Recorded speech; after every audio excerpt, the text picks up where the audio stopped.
Bonsoir tout le monde.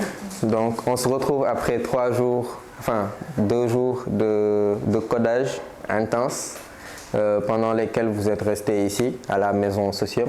Bon, on a travaillé jusqu'à vers 3 heures du matin. Bon, Moussar, il est fatigué, donc il est parti se coucher. Durant la nuit, j'ai dû rentrer à la maison. Je suis revenue le matin, mais j'ai laissé l'équipe ici. Et ils ont continué à travailler durant toute la nuit. C'était assez long comme nuit. Nous avons, je dirais, presque traversé la nuit, mais alhamdoulilah, et le travail continue. La raison pour laquelle ce hackathon existe, c'est simple, c'est qu'il faut qu'on crée nos propres projets sur lesquels nous-mêmes on va contribuer. Il faut qu'on ait nos propres communautés, qu'on développe nos propres techs, qu'on les utilise, qu'on contribue dessus et que tout le monde puisse les utiliser. En tant que jeunesse et futurs acteurs de développement, nous ne permettons pas d'être spectateurs du progrès. Donc c'est dans cette optique que nous nous lançons dans divers projets de tout ce qui est en rapport avec l'innovation technologique. Déjà, le fait que le projet soit open source, ça va nous donner un peu de visibilité, si je peux dire ça comme ça, pour nous qui aspirons à une future carrière.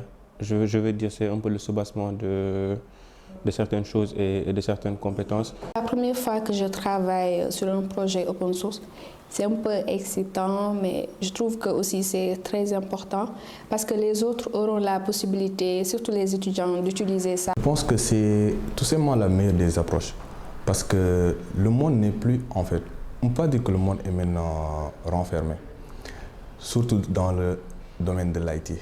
Ce sont des gens qui interagissent, des solutions qui sont constamment améliorées, revues pour trouver la meilleure version. Donc c'est carrément la meilleure des approches en fait. Donc il faut déjà qu'on sensibilise les gens à créer des repos open source, que seul on va vite, mais ensemble on va beaucoup plus loin. Donc il faut qu'on commence à collaborer ensemble, poster des trucs.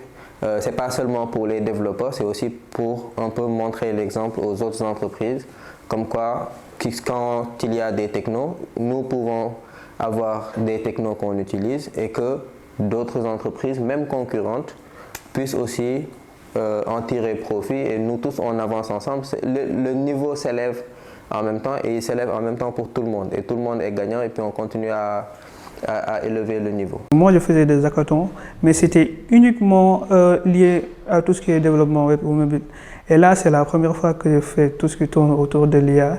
Et quand même, c'était un bon début parce que j'ai beaucoup appris. On s'est juste utilisé l'IA et pour essayer de faciliter les tâches RH, traitement de documents, les CV, demandes d'emploi, les contrats, tous les documents qu'on peut toucher. Essayer de faire quelque chose dedans, on essaie. Et là, on fait des API. Essayer de mettre ça dans nos sites web et essayer de personnaliser ça demain, Inch'Allah. Et quand des boîtes comme Socium nous donnent l'occasion d'exprimer notre créativité à travers des solutions comme le traitement intelligent de documents, nous ne pouvons que saisir l'opportunité. Franchement, pour des jeunes qui la plupart sont des étudiants, ça donne vraiment beaucoup d'espoir pour le futur, quoi. Et j'aimerais que vous vous applaudissiez déjà avant qu'on continue. Parce que franchement, j'ai vu des choses qui m'ont agréablement surpris.